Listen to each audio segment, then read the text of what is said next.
Edad, numero lang yan. At my age, I've only been getting stronger. You see, I've built for more. More intensity to stay in shape. More energy for new experiences. More endurance to reach greater heights. And more passion in doing what I love. These days, I live for more.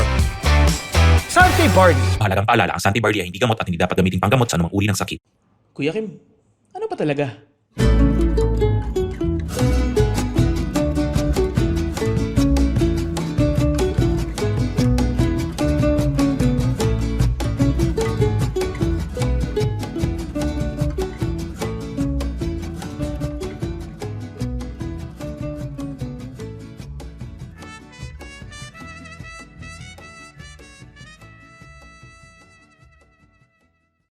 Magandang araw sa inyong lahat. Welcome to another episode of Ano Ba Talaga with Kuya Kim. Dito sa podcast na to, we talk about anything under the sun. Pero dapat meron kayong audience takeaway. After this podcast, you have to be inspired. You have to be happier. Life has to be better. Ayan po ang goal ng podcast natin. But again, the topics vary. Iba-iba po ang topics natin for the past 10 months. We've talked about relationships. We've talked about spirituality. We've talked about Christianity. And oftentimes, we talk about fitness as well. Ang guest natin ngayong araw na to is a very inspiring fitness story. Kaibigan ko po ito. If you watch my content on Instagram and on Facebook, madalas meron akong mga workout body doon na kinukwento ko. Once upon a time, this guy was 300 plus pounds. Ganun kabigat ito. Pero ngayon, nasa 150 plus na lang. So he lost one half of his body weight. And not only that, may abs po ito. From 300 pounds, may abs na ngayon. This podcast today is about his fitness journey, how he was able to achieve that goal of losing half his body weight, become fit, become happier, become healthier. So ang guest natin ngayong araw na to, ang kaibigan ko po, si Raymond Tabihe. Hi Raymond. Hi Kuya. Kinakabahan ka ba? Medyo. Huwag kakakabahan ko. Parang nagkukwentuhan lang tayong dalawa dito. Di ba? Una-una sa lahat, nagpapasalamat ako for inviting me here. Isang malaking karangalan ito. Karangalan ko na makasama ka dito. Si Raymond po, alam niyo, isa sa mga dahilan bakit tumaba ito ng todo-todo. Ano to, sikat ang negosyo niya eh. Kung mahilig kayo sa kakanin, ang number one seller ng kakanin sa buong Pilipinas ay yung Dolores Kakanin. Di ba? Siya po may-ari nun. Pamilya niya may-ari nun. Kaya ang dami niya kakanin na kinain, naging 300 pounds ka. Yung ba dahilan bakit tumaba ka ng gano'n, Raymond? Well, partially po. Pero it's a combination ng bad lifestyle. Bad lifestyle? Yeah. Unang-una sa lahat, abusado ako dati sa pag-inom. Malakas ako uminom. Tapos laging puyat. Kasi syempre medyo nung bata tayo, wala eh. Parang feeling mo invisible ka eh. So, yun po. Talaga? Yeah. Ilan taon ka na ngayon, Raymond? I'm turning 40 this year. Turning 40? Yeah. And how fit are you today? Well, masasabi ko siguro fit enough. Kasi yung target naman natin dito sa ginagawa natin is really for longevity. Longevity, oh. Yeah. So, actually, kailangan talaga, ang una sa lahat na may papayo ko, for you to sustain this healthy lifestyle, it should be, ang end goal mo is longevity. Longevity. Hindi Sustainability. Sustainability. Diba? Ang dami kasi into fitness nowadays, shortcut eh. Pero kaya ba nila ng ganun habang buhay? Yun ang tanong. Yun talaga yung pinakatanong. Tapos you really have to enjoy it. You enjoy the process. Talaga, yung sinasabi nila, trust the process. Totoo talaga yun. You really have to enjoy every part of it. The highs, the lows. Embrace it. Nung pinanganak ka ba, mataba ka na? Yes. Actually, mataba talaga ako my whole life. Your whole life? Oh. My whole life. Ano ang turning point na nung biglang gusto mo na 150 ka from 300 pounds? What was your heaviest? 300 plus? Actually, roughly 300, 310 siguro, 310, the most. Pero kasi ang pinakamahirap ng time na yun, kaya hindi ko talaga masabi ko ang gaano ako kabigat. Ayoko tingnan yung weighing scale eh. Ayaw mo tignan? Kasi, disheartening. Parang, ayaw mo na talaga eh. Dahil pag nakita mo, sobrang bigat mo, tapos makikita mo yung sarili mo sa salamin mo, na yung love handles, hirap mamili ng damit. Bilog na bilog ka nun. Grabe. Oo. Talagang, well, Obese. Morbidly obese. Morbidly obese. Yun siya talaga. Ano ang mga sakit mo when you were 300 pounds? I was diagnosed diabetic Okay. fatty liver, and high cholesterol. Well, yung fatty liver, talaga nag-ugat siya kasi whole my life mataba na talaga ako. So, parang yung sabi ng doktor, normal na yun.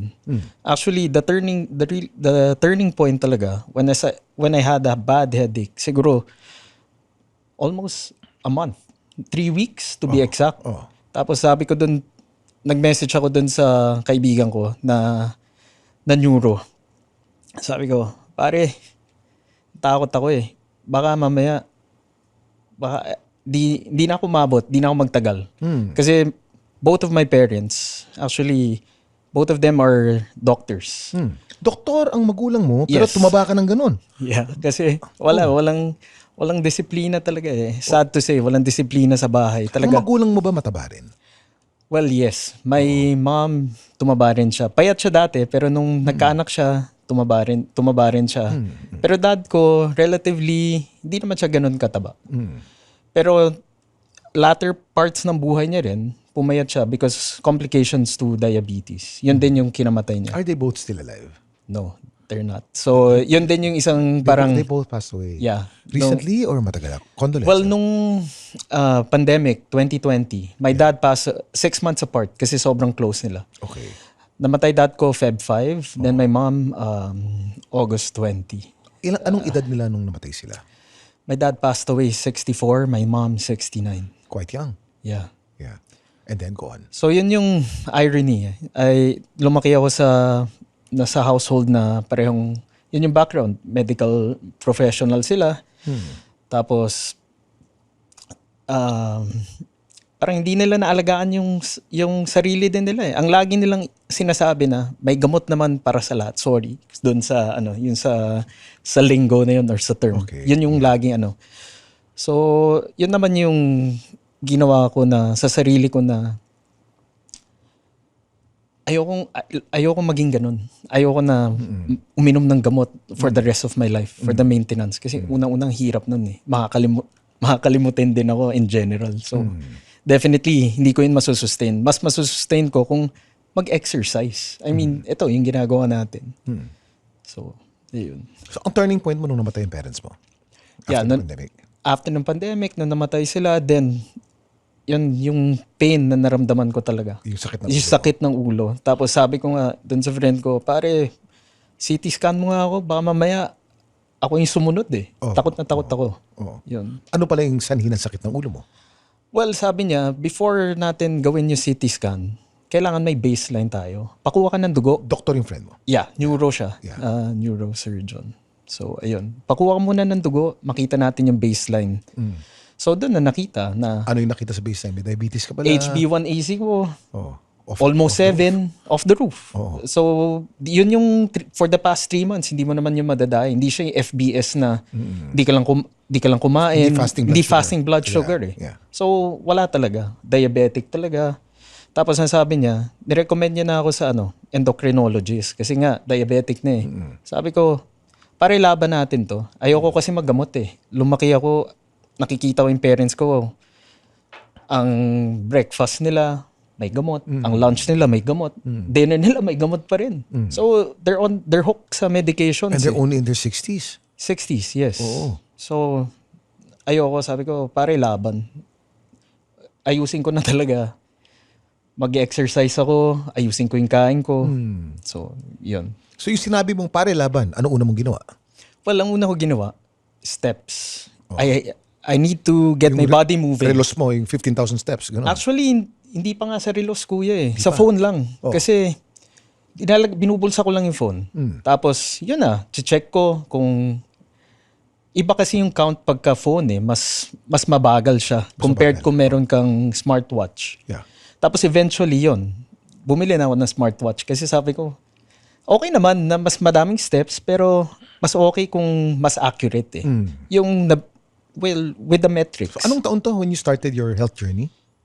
2022. Recently? 2022. Okay, 2020. So nag-steps ka muna. Nag-steps. So sa steps, ilang pounds ang nalose mo nun? Well, the first month, mabilis. Kasi syempre, biglang gumalaw eh. Kumbaga, naging active ka in a way from very sedentary lifestyle. So siguro I would say for the first 3 months, siguro may 50 pounds yun. I guess. 50 pounds. More or less. Hindi pala I guess. More or less, 50 pounds. Kasi what I do, nag-weigh ako, tapos progress pics din. Progress pics para... Yung steps kasi, that's exercise eh. Anong ginawa mo sa diet mo? Well, the diet, it came 2024 pa.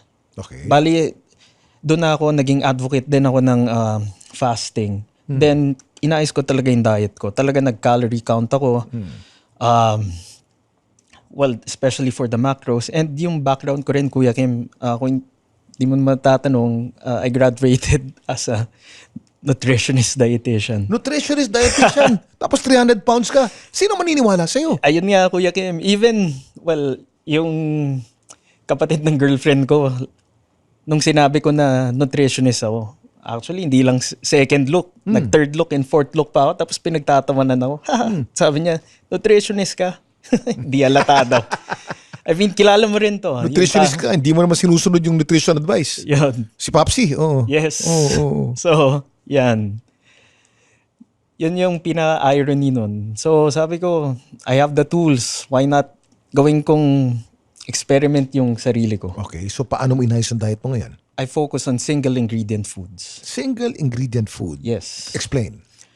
Well, the lesser ingredient, the better. So, like example, mahilig din ako before sa matatamis, especially for ice cream. I love Ben & Jerry's cookie dough. So right now, what I do, fini-freeze ko na lang yung fruit. Let's say, lychee, pineapple. Kasi ang feeling niya pag kinakain mo, parang ice cream din. Yes, para siyang parang sorbet.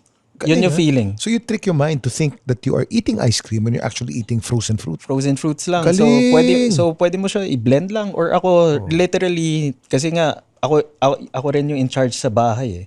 Sa pagluto, paghatid ng bata. So tamad na ako, slice ko lang yan, tapos i-ziplock, tapos i-freeze na siya.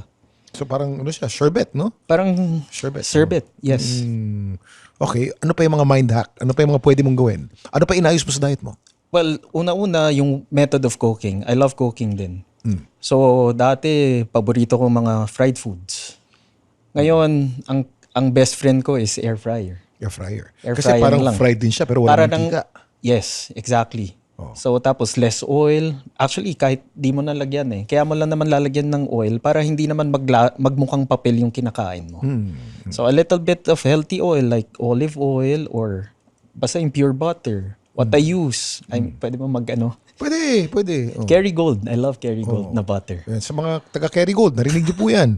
Magmula ngayon, sponsor na po kayo ng podcast natin. Baka ma-excite sila. Di ba? Kerrygold, o ano pa? Sila, ano pa? Tapos, yun lang eh. Tapos, ang isa pang hack, don't drink your calories as much Don't drink your calories. Yes, as much as Explain. possible. So, ako, lumaki rin ako sa soft drinks. Soft drinks, iced tea. Lahat ng flavored drinks. Yung mga mogu-mogu recently, Yeah. mahal na mahal ko yan. Sarap eh. May pearl yan, di ba? May pearl. Pero, one drink na yung mga ganyan, matik, mga 200 calories na yun. Isang lata, isang bote. Hindi lang 200 calories. Puro sugar pa yan. And it's loaded with sugar. Yeah. Well, sa ginagawa natin na dito sa gym natin, okay lang yun. If you're gonna drink before or after the workout to recover. Pero accumulation of that throughout the day, yun na. Kaya tayo lumalaki. So yun. Automatic tinanggal ko na. Ang ininom ko na lang. Sugary drinks. So Ang what do you drink now? Only water and coffee. Or tea. Or if you drink coffee, black coffee. Black coffee lang. Hindi yung 3-in-1. Hindi bawal yun. Matindi I mean, yan. hindi sa bawal. I just don't like na yung added sugar nga. Of course. Instead of adding sugar, I just eat it eh. Do you drink alcohol still? Right now, I'm sober for almost 2 years. Why do you say that you're sober? Was it a problem before? Well, kasi isa nabanggit ko nga nung start, di ako tumitigil hanggat hindi ako lasing eh. Oo. So, mahirap for me, dire-diretso talaga. So, it's just a choice for me na wag na lang. Ano pa? Ano pa binagawa sa diet mo? So you stay away from sugar, you said? Stay away from sugar, no alcohols, yung method of cooking. I stay away also from processed foods as much as possible lang. Yeah. Pero actually wala namang masamang pagkain eh. It's just anything in excess, yun yung masama. Tama. When they say kasi, for me, when they say eat smart, kasi lahat ng pagkain may masama dyan eh. Yes. Pagka sa tingin mo mataas ang sugar content o high glycemic index, konti lang kakainin mo. Oh. Pero pagka low glycemic index, damihan mo. O low calorie, damihan mo. Yes. Smart eating eh, di ba? That's how what I believe in eh. Same lang din tayo. So, if you're gonna, yun nga, pwede ka naman kumain ng high sugar eh. Pero, work around it. Do it before your workout or after the workout. Yeah, correct. Oo. Para ma-feed yung muscle. Kasi before we work out, we eat highly processed food eh, para mabilis. Yes. Pero konti lang. Huwag Yes. masyado. Para ma-absorb agad. Then, para ma-convert agad dito. Yung into energy. Into energy. Yeah. So, same din naman, after naman the workout. Yun, it's just really calories in, calories out, basically. Yeah. Galing ha? And then okay, so nagsimula yung exercise mo ngayon from steps, and then what did you do next? Doon ako nag-start lifting weights. Talaga This build was muscle. 2 years into your fitness journey. You lost about 50 pounds already. Then you Yeah. started building muscle. Building muscle na. Doon ako nag-concentrate kasi ang unang magiging problema ng katulad namin na malalaki is yung loose skin eh.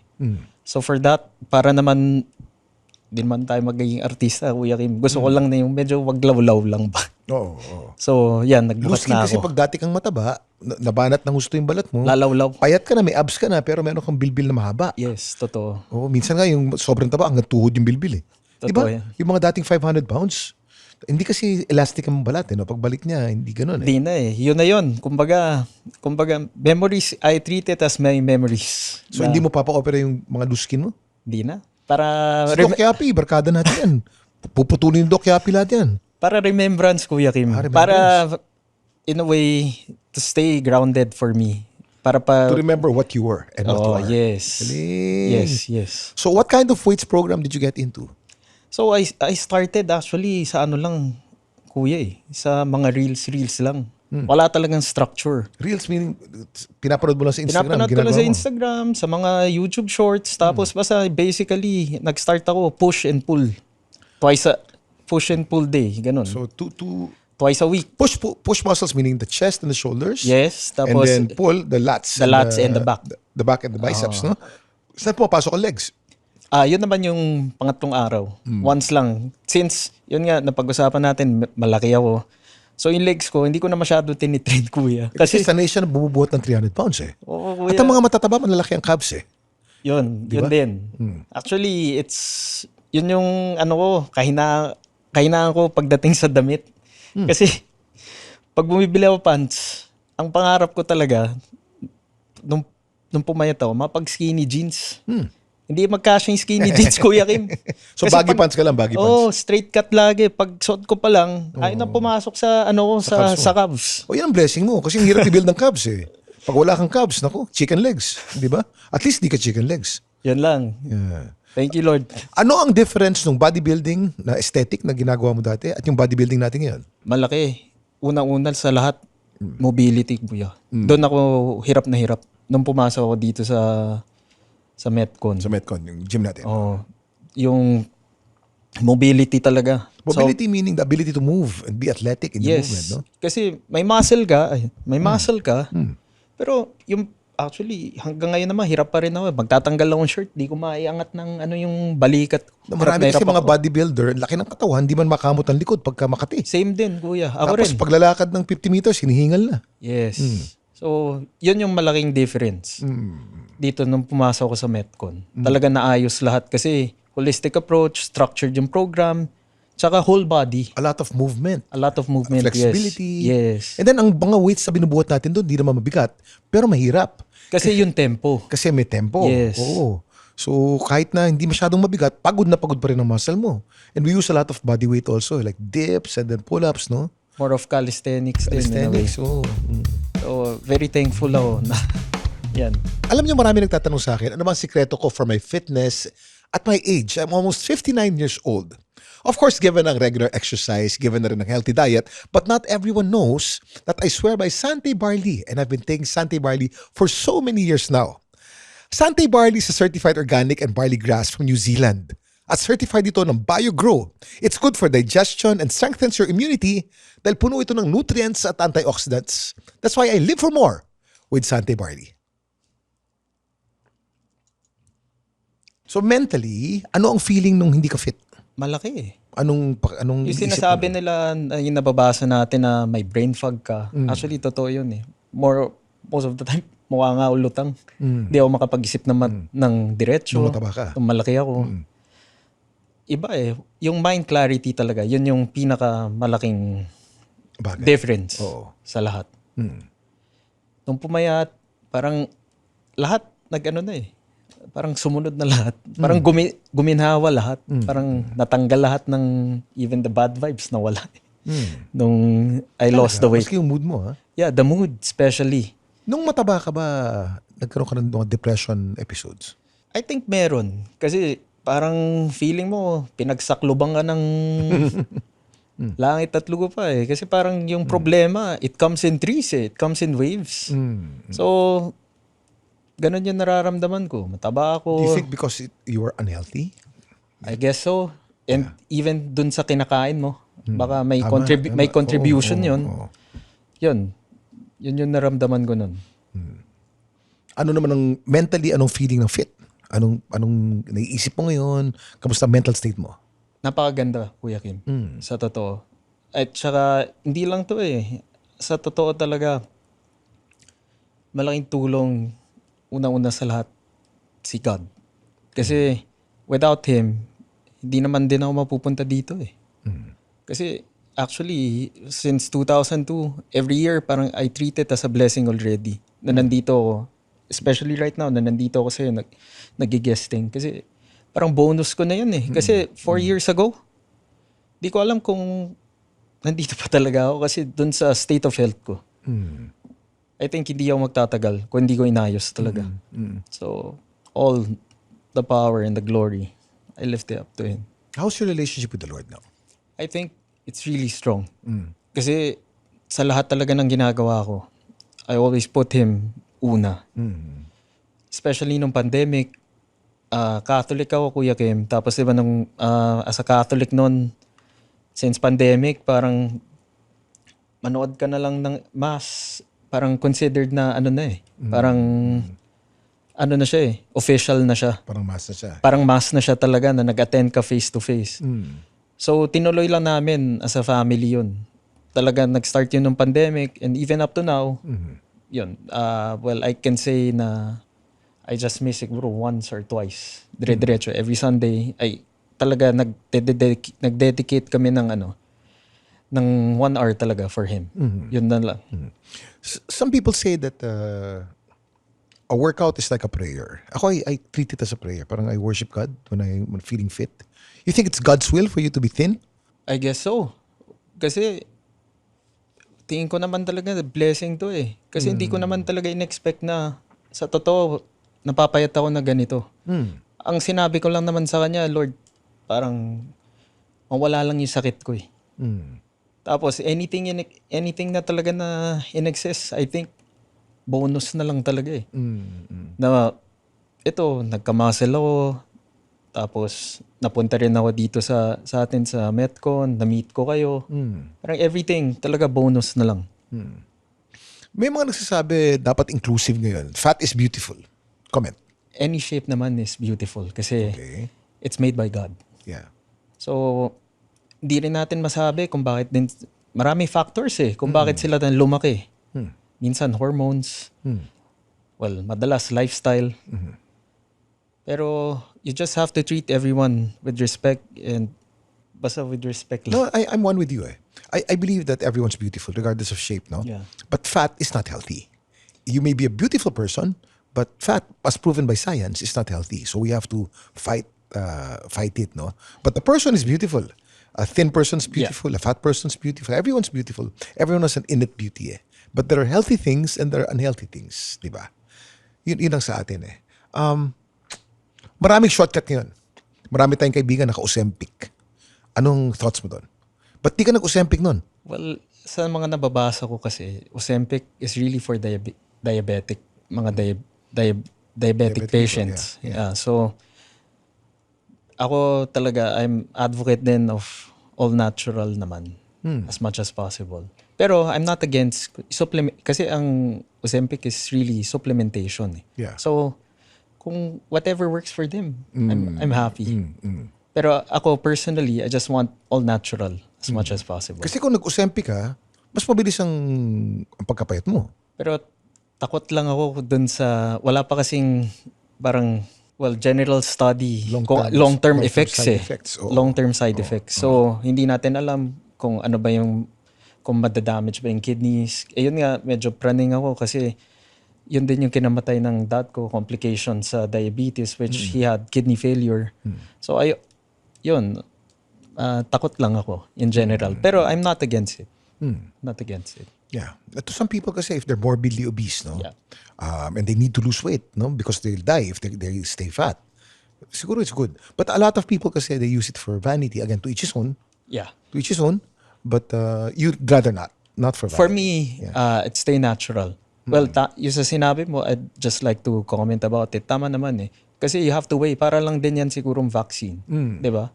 Yung risk will outweigh the benefits. the benefits. So, I guess, kung sobrang laki din, kung yun yung mas makakatulong to start the journey, why not? Then, it's really about the way you think lang naman talaga eh. Yun nga, yung purpose mo. If you think, ako naniniwala ako na kung for longevity, kasi like me, I'm just an average Joe, Kuya Kim. Na ano lang eh. Talaga for longevity lang talaga inisip ko. Para lang masustain siya. Why do you want to live long? Well, ang talagang gusto ko is makalaro ko yung Apo kung pagpalain tayo, makarating tayo sa edad mo. Tapos, yun nga, magkaapo, makalaro ko yung apo ko. Yun talaga yun. May girlfriend ka ngayon? O asawa? Yeah, meron. May partner. Long-time partner. Yeah. Was she your partner when you were 300 pounds? Yes. Even nung bata kami. I've met her when we were kinder. Okay. Sa school. Yeah. So, nagkataon na siya rin yung naging baby mama. Tapos hanggang ngayon, nandyan pa rin siya. So, literal, kuya, from thick through thin. Fat and thin. Fat and thin. Fat and thin. Nandyan siya. How was your intimate life when you were 300 pounds? And how is it now that you're 150 pounds? So, una-una, syempre, Kuya Kim, malayo. Hindi mo makita yung paa mo eh, no? Hindi lang yun. Maraming hindi ka makita pagka 300 pounds, Kuya Kim. Hindi lang pa. Alam mo na yun. So, right now, syempre, iba. Dahil maayos na eh. Parang more energy. More energy? Diba? Ano sabi niya? Mukhang masaya naman. I guess napapasaya pa rin naman natin. Nandyan siya eh. So she's very supportive that you lost. Oo naman. Siya talaga yung number one, frenemy. Siya yung number one natin. Pero Lahat, ito, all in one. I told you this before, because your partner, tagal nyo na eh. Pakasal na kayo, Brad. pag nagpakasal kayo, bro, I want to be part of the wedding. Kung gusto niya, siya naman yung masusunod dapat, eh. dapat. Yeah. Ako naman, kung ano lang tayo, go with the flow. Kung trip niya na, why not? Pakasal, why not, no? Yes. Baka may message ka sa kanya. Anong pangalan ni Partner? partner? Candice. Alam ko, Candice is the sister of Popsy, di ba? Yeah. Ayan. Well, what's your message for Popsy? For Candice? Ano? Teka. Mental block ako. Si Popsy yung kapatid.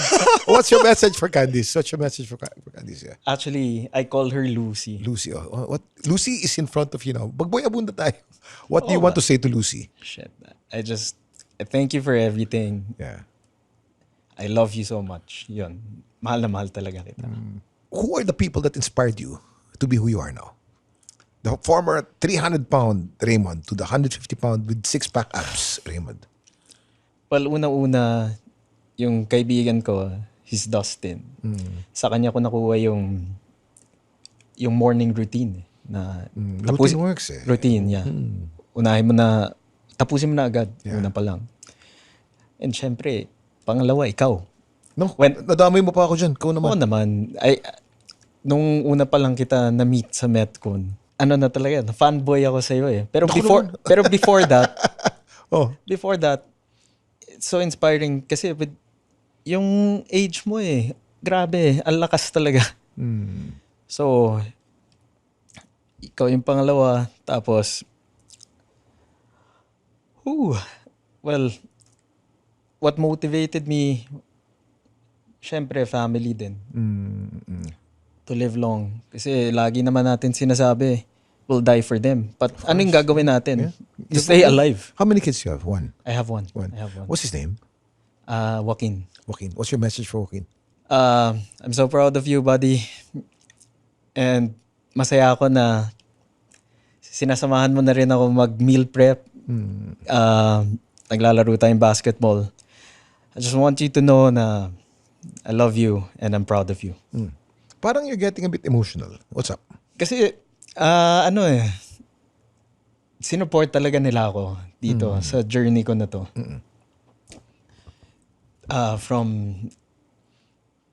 From start and hopefully hanggang sa dulo, 'di ba? Yun naman yung aim. Nandyan sila. They're my constants. So I'm just really happy na full support sila every time. These are tears of joy I'm seeing, man. Yeah. Hindi naman tears of sadness. Hindi naman. You're just so happy that you become Masaya. Yeah. Kasi talaga kuya, pangarap ko lang talaga mawala lang yung sakit eh. Pero God works in mysterious ways na pagka humingi tayo sa Kanya, ang binibigyan niya naman challenges eh. So it's for you to decipher kung paano mo gagawin. So yun, I'm just really blessed enough na nandito tayo ngayon. There's a 300-pound guy wanting to lose weight. What would you advise? He needs to get moving. Yan pa rin una. Tapos, mag-focus lang siya na gumalaw. Yun yung una niyang gawin. Tapos, slowly incorporate yung weightlifting. Then lastly, the nutrition. Tapos, ang pinaka-importante, rest, sleep. Kasi, doon makakabawi yung katawan natin eh. Sa pahinga, tulog. So, yan yung pinaka-vital. How are you with sleep? Hindi ka ba insomniac? Right now, no. Actually, maaga ako natutulog. Ang routine ko, I'm bed by 8:30. Tapos, since ako nga in charge sa bahay, ang gising ko naman, roughly mga 4:30, 4:45 to prepare. Yan yung normal routine natin. So, kailangan maging conscious effort ka rin na matulog. Kasi it also helps your, ito pa yung isang hack. Pagka natulog ka ng between 7 to 8 hours, di ang poproblemahin mo na lang 16 hours. Oo nga. No? So, less time of eating. Yeah. Less time of kung ano man. Yeah. So, yun yung isang hack pa. So, you have to incorporate your sleep sa, dun sa routine mo for this lifestyle. Also, recovery is important eh. Yes. It takes 7 hours at least eh. Ako, when I'm puyat, no, kunyari 5 hours lang because of work, I lighten my workout eh. Hindi ko sinasagad kasi baka ma-injure tayo eh. Pero if I get my full 7 hours, all out ako. We work out together. All out tayo. One time, kukwento ko nga, minsan nagsa-squats kami ni Raymond. Naka-PR kaya ata ng squat na yun. Biglang nag-iiyak eh. Sabi ko, napaka-emotional. Ba't ka naiyak nun? Wala. Sobrang lang. Alam mo, minsan pag may problema, tapos may makausap ka, alam mo yun, biglaan na lang maging emotional. You're very emotional. Eh. Yeah. How do your clothes fit now compared to how it was? Actually, napakadali ngayon na magdamit. Kahit ano na isuot, pwede. Oo. So, hindi naman ako nahirapan dun sa wardrobe change kasi nangyari, nagpalit lang kami ng anak ko. Yung mga kinaliitan niya, yung ibang damit nun, napunta sa akin. Yun. Well, when's your next workout? Sabay tayo. Bukas. 10:30 ako tomorrow eh. Pwede. Yeah. No, as I said, no, routine kasi works eh. We work out around 10:30. Ako, I do it 4 times a week. Para tayo ng program, 4 times a week. Eh. And then when I was doing high rocks, kasi now I medyo stopped my high rocks because of Eman's passing. Ayoko muna ng pressure. Gusto ko lang workout. And then wala munang karera para wala akong pressure. So even my running, I lessened eh. But what's amazing is, now that I focused on strength, lumakas ako. I got a little bit bigger because I'm more muscular now. Pero may mga PR ko, bumigat ngayon eh. Because I'm not give and take eh. Wala ako masyadong cardio. Pero pagdating sa conditioning, medyo hindi ako kasing lakas nung dati. Pero sa buhatan, mas malakas ako. Ganon. Yeah. I think mas okay yun, especially with our age. Kasi the more muscle that we have, Yeah. mas maganda for us. Anong with our age? Magka-age ba tayo? Ilan taon ka na? Mag 40. For 40 ka lang, hindi tayo with our age. Magsi-60 na ako, Brad. Pwede na kitang anak eh. Pero, di ba, yung No, with the totoo yan. studies, Totoo every yan. year, we lose around 8 to 10% of our muscle. So, It's the called more, sarcopenia. Yeah. the more muscle that we build, mas okay. Yeah. Sarcopenia po, pag nakita tayo ng mga matatanda, medyo parang nakabaluktot sila. That's because the core muscles are useless eh. Pag wala kang core muscles, hindi mo kaya diretso ang katawan mo eh. So old people actually look shorter dahil nakakuba. Yung mga fit people, you can see them medyo chest out, stomach in, parang sundalo. Because the core muscles are working eh. That's the reason why we have to build muscle eh. As you said nga, yung sarcopenia, we avoid that eh. And then isa pang dahilan bakit ang muscle haba ng buhay? Because our bone density is solid. Ang bones natin di basta-basta nababali. Because of the load that we put, lifting muscles, lifting weights, the bone becomes very thick. And then the muscle acts as a shock absorber. The number one cause of death for elderly people is when they fall, they break their hips. And then bedridden na yan. Pero pagka muskulado, di basta-basta nababasag yan eh. So, parang cushion. Parang cushion, oo. Actually, when I sumemplang ako sa motor nun eh. Siguro mga last year. Pag semplang ko, pak! Nabali, isang rib lang. Pwedeng 6 yun. Ang lakas yung impact eh. But because of the muscle, isa lang. Raymond, napakarami natin mga listeners. A lot of them have a lot of weight to lose. What is your advice to them? Yun nga, isa sinabi ko kanina, focus on single ingredient foods. Then, pangalawa, prioritize rest. Sleep at least 7 to 8 hours. Kung hindi man, kahit 6 man lang. Kasi, yun nga, it compounds eh. Everything compounds. And lastly, if kaya naman i-avoid yung processed foods, avoid it. Eat more vegetables, eat High fiber. high fiber. And of course, exercise. Nakalimutan mo And exercise. yun, exercise. Make it a routine. At least 3 to 4 times a week na mag-lift ng weights and incorporate especially cardio as well. Kasi it works hand in hand eh. Kailangan pareho. And it has to be exercise that you like doing. Yes. Hindi napipilitan ka lang. Kundi hindi tatagal eh. Di ba? For sustainability. Kailangan i-enjoy mo. Enjoy ka. Yes. That's why we enjoy the gym kasi may social life kami ron eh. We work out together, we like each other, we hang out together after, and then we suffer together. Therefore, tumatagal, di ba? Yeah. Raymond, thank you ah. Thank you rin, Kuya Kim. Hindi po kasi, this guy's a very private guy eh. Mahiyain, in other words. Pero nahatak ko rito para ikwento yung journey nga niya. How he was 300 to 150. Teka muna, nakalimutan ko. Maraming salamat sa Dolores Kakanin. Salamat, Kuya. Teka muna, last question. Yung negosyo mo, Dolores Kakanin, pampataba. Pero pumapet ka. How do you reconcile that? You have to eat moderately. Yeah. Kumakain pa rin naman ako. Yan ang sagot. Pero Ito. you have to eat moderately. You have to incorporate. Ipasok mo lang dun sa daily caloric intake. There's no bad food. Yan yung tatandaan nyo. You just have to eat in moderation. Correct. At saka, kung kakain ka ng sweets, sa hierarchy ng kasamaan, ang kakanin, mas organic yan eh. At saka mas mas single ingredient yan eh, di ba? Malinis. Oo. Kung gusto nyo talaga, hindi nyo maiwasan na kumain. Hindi naman sa pagpa-plug ng aking negosyo. Oo. Pichi-pichi. Pichi-pichi. The best. Kakanin. Oo. Kanin yan eh. Oo. Kanin and, well, A bit crop. of sugar. Yeah. At minsan ang sugar pa natin dyan, yung coconut sugar. Yes. Di ba? Yun. At kung kakain tayo ng kakanin, dapat Dolores Kakanin. Hindi naman.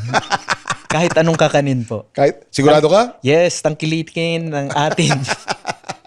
Yeah. Thank you, Raymond. Maraming Kuya, maraming salamat din po. I'll see you in the gym tomorrow. Yes. So, yan na naman po. Kung nagustuhan niyo po itong podcast na to at hindi po kayo nagsusubscribe, please subscribe and follow. Mas marami pong subscribers, mas okay po yan. Mas inspired po kami. And we upload episodes every Wednesday. Para alam po ninyo kailan kami nag-upload, press the bell up there and then you get notified. Maraming salamat. Thank you so much for joining us. Thank you for supporting the podcast. Excited to see you again next week. God bless.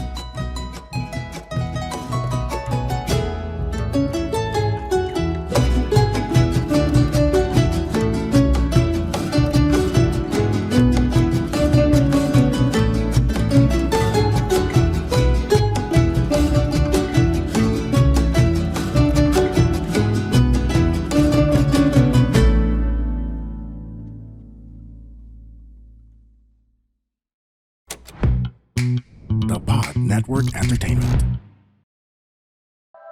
The opinions of podcast creators, hosts, and guests are not necessarily reflective of the official stance of the Pod Network Entertainment, its hosts, or other network programs. The content created by the people behind the podcast is personal and not meant to harm any religion, ethnicity, group, organization, company, or individual.